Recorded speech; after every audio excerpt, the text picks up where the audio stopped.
Assalamualaikum warahmatullahi wabarakatuh. Perkenalkan, nama saya Abdul Musyafa dari Teknik Metalurgi dan Material Angkatan 2022 dengan NPM 2206818562 sebagai mahasiswa Kimia Material 01. Oke, di video ini saya akan membahas beberapa topik tentang reaksi polimerisasi. Oke, sebelum itu kita harus tahu dulu apa sih polimerisasi itu. Polimerisasi sendiri adalah reaksi penggabungan monomer-monomer yang akan membentuk rantai polimer yang panjang dan berulang. Oke, bisa lihat di gambar di sini.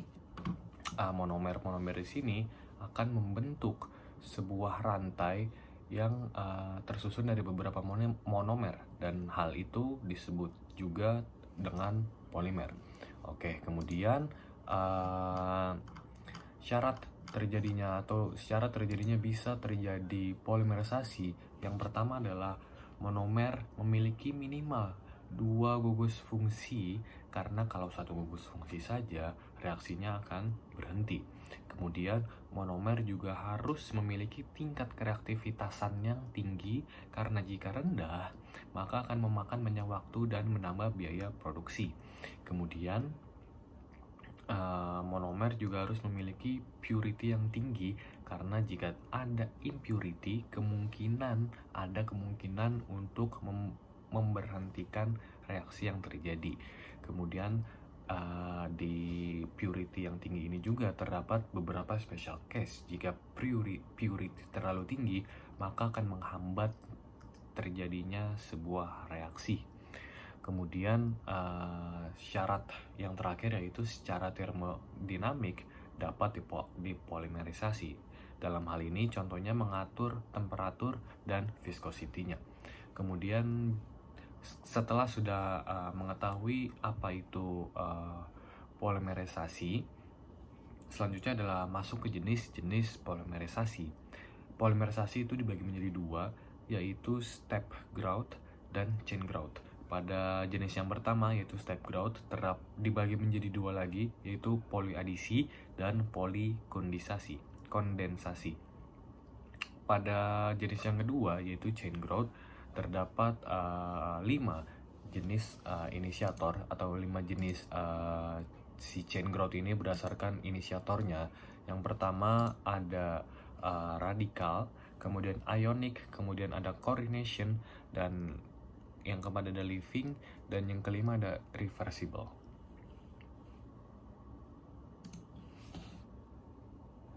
Oke, masuk ke dalam jenis-jenis polimerisasi yang seperti sudah disebutkan di awal tadi. Yang pertama adalah chain growth. Proses polimerisasi ini memiliki 3 tahap utama, yaitu inisiasi, propagasi, dan terminasi. Inisiasi sendiri adalah tahap pengaktifan sebuah monomer oleh sebuah inisiator agar sebuah monomer itu bisa bersifat reaktif dan bisa melakukan reaksi atau ikatan dengan monomer lain. Kemudian tahap yang kedua adalah propagasi, adalah salah satu tahap dalam proses polimerisasi yang merupakan reaksi kimia di mana monomer-monomer bergabung untuk membentuk polimer yang lebih panjang. Kemudian tahap yang ketiga adalah terminasi, tahap terakhir dalam proses polimerisasi yang merupakan reaksi kimia di mana pembentukan rantai polimer tidak dapat berpartisipasi dalam propagasi, dan reaksi kimia tertentu menghentikan pertumbuhan rantai tersebut. Oke, dalam jenis polimerisasi yang kedua, yaitu step growth, adalah jenis polimerisasi yang tidak memerlukan inisiator, berbeda dengan chain growth tadi yang memerlukan inisiator, sehingga kedua gugus fungsi pada monomer difungsional ini harus sama-sama bersifat reaktif. Kemudian step growth ini cenderung lebih lambat, memerlukan panas, berat molekul lebih rendah. Tetapi karena memerlukan panas untuk menghasilkan reaksi, proses ini tidak memerlukan terminasi. Hanya perlu mengatur suhu lebih rendah sehingga gugus fungsinya menjadi tidak aktif. Step growth dibagi menjadi dua, yaitu poliadisi dan polikondensasi yang menghasilkan molekul air ataupun molekul lainnya. Proses ini terdengar simpel karena tidak memerlukan inisiator dan hanya memerlukan monomer aktif, namun proses ini memerlukan step-step tambahan. Oke, untuk perbedaan antara step growth dan chain growth bisa dilihat sini. Yang pertama adalah perbedaan yang pertama adalah pada step growth, pertumbuhan di seluruh matriks, sedangkan di chain growth itu pertumbuhan dengan penambahan monomer hanya pada salah satu ujung atau kedua ujung rantai. Yang kedua adalah di step growth, hilangnya monomer secara cepat pada awal reaksi, sedangkan di chain growth, beberapa monomer tetap bertahan bahkan pada waktu reaksi yang sama. Kemudian yang ketiga, di step growth, langkah serupa diulangi sepanjang proses reaksi, sedangkan di chain growth, langkah-langkah yang berbeda beroperasi pada tahap mekanisme yang berbeda, yang seperti sudah dijelaskan di awal, yaitu inisiasi, propagasi, dan terminasi. Kemudian pada yang keempat, di step growth, berat molekul rata-rata meningkat perlahan pada konversi rendah dan diperlukan reaksi tingkat tinggi untuk memperoleh panjang rantai yang tinggi. Sedangkan di chain growth, massa molar rantai tulang punggung meningkat dengan cepat pada tahap awal dan tetap kira-kira selama polimerisasi. Kemudian perbedaan yang selanjutnya, pada step growth berakhir tetap aktif, tidak ada penghentian. Sedangkan di chain growth, rantai tidak aktif setelah penghentian. Dan perbedaan yang terakhir pada step growth dan chain growth, ini adalah bagian yang paling jelas, yaitu di step growth tidak memerlukan inisiator, sedangkan di chain growth diperlukannya inisiator. Oke, tadi sudah dibahas perbedaan-perbedaan antara chain growth dan step growth. Mungkin di sini saya akan membahas perbedaan yang paling mencolok, yaitu pada chain growth terdapat inisiator. Apa sih inisiator itu? Inisiator adalah zat kimia yang digunakan dalam proses polimerisasi untuk memulai atau memicu reaksi polimerisasi. Kemudian peran inisiator ini sangat penting dalam mengontrol karakteristik dan sifat polimer yang dihasilkan. Inisiator berperan dalam memulai rantai reaksi polimerisasi dan menentukan berbagai parameter penting seperti berat molekul polimer, panjang rantai polimer, serta sifat fisik dan kimia polimer tersebut. Oke, setelah tahu apa itu inisiator, terdapat beberapa jenis inisiator. Yang pertama, inisiator radikal bebas. Inisiator ini digunakan dalam polimerisasi radikal bebas. Contohnya adalah yang termasuk contoh radikal bebas adalah aziosobutirotilen atau yang disingkat IBAIN dan benzoyl peroxide. Mereka menghasilkan radikal yang bebas yang memulai reaksi rantai radikal dan menghasilkan polimer. Oke, mungkin di sini bisa dilihat salah satu contoh radikal polymerization. Di sini inisiatornya atau inisiator radikalnya adalah menggunakan karbon radikal. Bisa dilihat di sini, karbon radikal ini menyerang suatu ikatan rangkap dua monomer yang mengakibatkan monomer tersebut menjadi reaktif dan mengubah dari rangkap 2 menjadi rangkap 1. Monomer ini yang sudah reaktif karena adanya inisiator radikal tadi membentuk sebuah rantai monomer-monomer yang akhirnya menjadi sebuah polimer. Kemudian di sini contoh lain dalam radikal polymerization yaitu bisa dilihat sini benzoyl peroxide, yang mana peroxide dipanaskan. Hal itu membuat peroxide ini menjadi, atau monomer ini bisa menjadi sebuah monomer yang reaktif, sehingga membuat rantai dari monomer-monomer yang reaktif tadi, sehingga terbentuklah rantai monomer-monomer yang biasa disebut polimer. Kemudian yang jenis yang kedua yaitu inisiator anionik. Inisiator ini digunakan dalam polimer anionik seperti polimer natrium stiren, menggunakan inisiator seperti butil litium atau natrium amida. Kemudian yang ketiga, inisiator kationik. Inisiator ini digunakan dalam polimerisasi kationik dan contohnya adalah isobutena yang menggunakan inisiator seperti asam boron influorida. Yang keempat adalah inisiator Ziegler-Natta.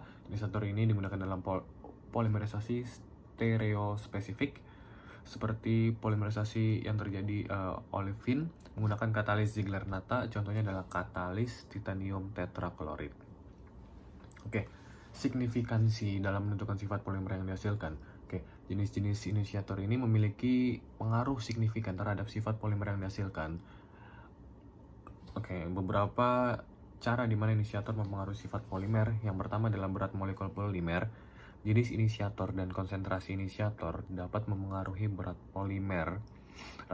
Berat rata-rata polimer, inisiator yang lebih aktif atau konsentrasi yang lebih tinggi dapat menghasilkan polimer dengan berat molekul yang lebih tinggi pula.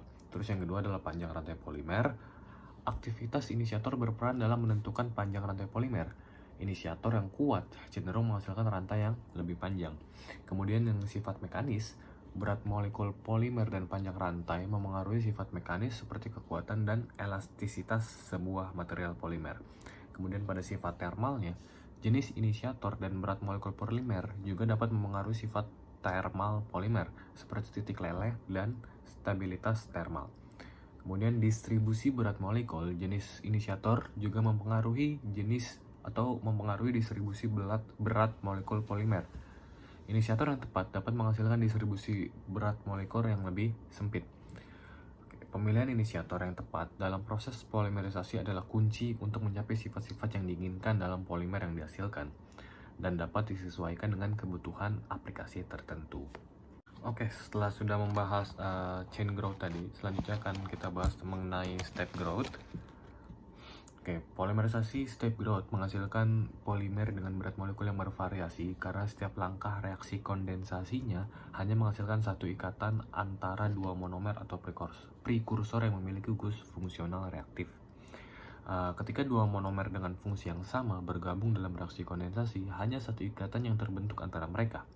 Dan ini menghasilkan rantai polimer dengan berat molekul tertentu. Namun, ketika dua monomer dengan fungsi yang berbeda bergabung, jumlah ikatan yang terbentuk tergantung pada perbedaan dalam jumlah gugus fungsional reaktif pada masing-masing monomer. Ini menghasilkan rantai dengan berat molekul yang berbeda.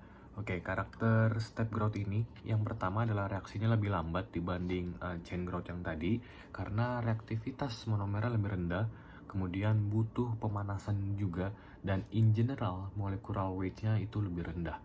Kemudian karakter yang kedua adalah terbentuk dari dua gugus fungsi suhu tinggi, dan ini menjadikan tidak adanya tahapan terminasi. Kemudian yang ketiga adalah produknya ada ikatan sekunder. Hal ini mempengaruhi sifat mekanik material polimer. Oke, bisa dilihat di gambar di sini bahwa terdapat di titik hitam ini terdapat gugus fungsinya, dan di titik putih ini reaksi molekularnya. Di sini bisa dilihat bahwa gugus fungsi tidak dapat bereaksi dengan gugus fungsi, atau di gambar reaksi yang titik hitam ini tidak dapat bereaksi dengan titik hitam. Terus di langkah yang kedua atau di tahapan yang kedua itu gugus fungsi dengan molekulnya itu bereaksi yang membuat kemudian saling berikatan. Terus di tahapan yang ketiga, dari yang awalnya berikatannya hanya dengan satu, atau di sini ada beberapa bagian yang terdapat memiliki dua berikatan, kemudian di tahapan yang ketiga itu meningkat dari satu menjadi dua ikatan, kemudian dua ikatan, yang dari dua ikatan bisa menjadi 4 ikatan, kemudian yang terakhir ini bisa saling semuanya berikatan. Dan ini adalah ini adalah gambaran dari si step growth polymerization. Oke, untuk selanjutnya yaitu syarat untuk mendapatkan high molecular weight. Yang pertama harus perfect stoichiometry balance agar reaksinya bisa terus berkembang. Kemudian high purity karena tidak ada impurity, karena jika ada impurity kemungkinan untuk memberhentikan reaksi yang terjadi. Kemudian yield dari reaksinya harus tinggi. Yield sendiri adalah presentasi keberhasilan suatu monomer dalam bereaksi. Mungkin bisa dilihat di sini contohnya.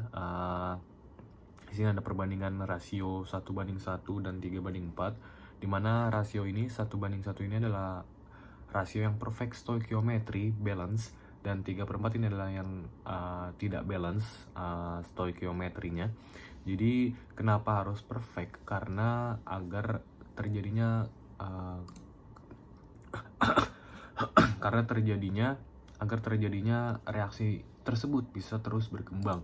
Jika tidak balance, reaksi tersebut akan terbatas atau terpotong. Dalam pembentukan polimerisasi, beberapa aspek dapat diubah dan dimodifikasi tergantung pada metode yang digunakan dan juga jenis monomer yang digunakan. Seperti trifungsional monomer bisa membentuk cross-linking yang nantinya akan membentuk sebuah elastomer atau termoset. Dan juga tipe chain growth yang membutuhkan inisiator untuk melakukan reaksi juga bisa menentukan berat molekul yang bisa mempengaruhi properties dari masing-masing polimer. mungkin itu saja yang bisa dapat saya sampaikan di video ini. Kurang lebihnya mohon maaf. Wassalamualaikum warahmatullahi wabarakatuh.